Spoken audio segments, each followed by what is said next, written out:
तो चलिए आज एक ऐसे कानून को समझते हैं जिसने भारत के लाखों बच्चों की किस्मत बदल दी है। जी हाँ, हम बात कर रहे हैं शिक्षा का अधिकार अधिनियम 2009 की। आखिर ये है क्या और क्यों ये इतना इतना ज्यादा जरूरी है? आइए इसी को जानते हैं। एक सवाल पर जरा सोचते हैं। क्या पढ़ाई लिखाई मतलब शिक्षा सिर्फ एक मौका है जो कुछ खुशकिस्मत लोगों को मिलता है, या फिर ये हर बच्चे का एक बुनियादी हक होना चाहिए? देखिए, यही वो बड़ा सवाल था जिसके जवाब में बना शिक्षा का अधिकार अधिनियम, और इसने सच मानिए भारत में शिक्षा की पूरी तस्वीर ही बदल कर रख दी। तो सबसे बड़ा सबसे बुनियादी बदलाव जो ये कानून लाया वो क्या था? वो ये था कि इसने शिक्षा को एक चॉइस से एक अधिकार में बदल दिया। मतलब अब ये कोई अच्छी बात नहीं रह गई थी कि चलो बच्चे को स्कूल भेज दें। नहीं, ये हर बच्चे का कानूनी हक बन गया था। और ये कोई छोटी मोटी बात नहीं थी। अच्छा, जब हम कहते हैं मुफ्त और अनिवार्य, तो इसका मतलब क्या है? क्या सिर्फ ये कि कोई स्कूल फीस नहीं लगेगी?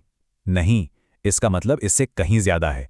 इसका मतलब यह है कि सरकार की ये जिम्मेदारी है कि 6 से 14 साल के हर बच्चे को मुफ्त शिक्षा दे और साथ ही ये भी पक्का करे कि वो बच्चा स्कूल में हो भी।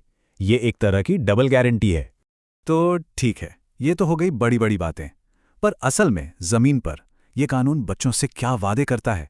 चलिए जरा इसे और करीब से देखते हैं।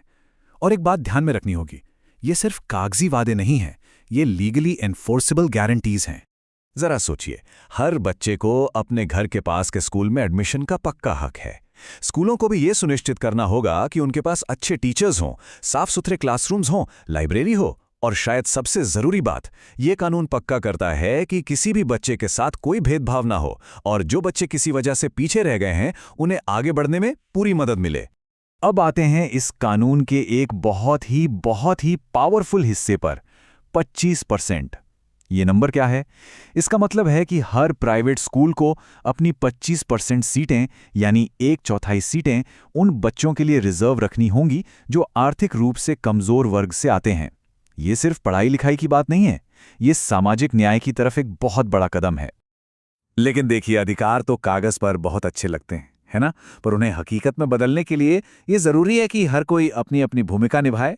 और बस यहीं पर बात आती है जिम्मेदारियों की। तो सवाल उठता है कि ये सब करेगा कौन? क्या ये सिर्फ सरकार का काम है? जी नहीं, बिल्कुल नहीं।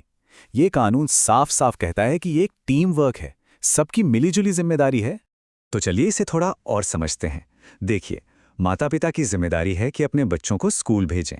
स्कूलों का काम है कि वो अच्छी फैसिलिटीज़ दें और किसी भी बच्चे को एडमिशन के लिए मना ना करें। और सरकार का काम है कि वो ये पक्का करे कि ज़रूरत के हिसाब से स्कूल हो और वो ठीक से चलें। मतलब ये एक तरह का सोशल कॉन्ट्रैक्ट है जिसमें सबकी अपनी अपनी भूमिका है। और हाँ, ये कानून सिर्फ किताबों और क्लासरूम तक ही सीमित नहीं है, ये सुरक्षा की भी बात करता है। ये कानून बिल्कुल साफ शब्दों में कहता है, बच्चों को कोई शारीरिक सजा नहीं दी जा सकती, उन्हें मानसिक रूप से परेशान नहीं किया जा सकता। स्कूल सीखने की एक महफूज जगह होनी चाहिए, डर की नहीं। तो अब हमारे पास एक इतना जबरदस्त कानून है जिसमें इतने सारे वादे हैं, इतनी सारी गारंटियां हैं। लेकिन सवाल यह है कि क्या इतना ही काफी है? क्या सिर्फ एक कानून बना देना ही सब कुछ है? और बस इसी एक बड़े सवाल पर हमें सोचना है। कानून तो बन चुका है, लेकिन क्या जो वादा किया गया था वो पूरा हो गया है? क्या आज भारत के हर कोने में हर एक बच्चे को वाकई उसका ये अधिकार मिल पा रहा है? शायद ये सफर अभी खत्म नहीं हुआ है और इसमें हम सबकी एक भूमिका है। इस पर जरूर सोचिएगा।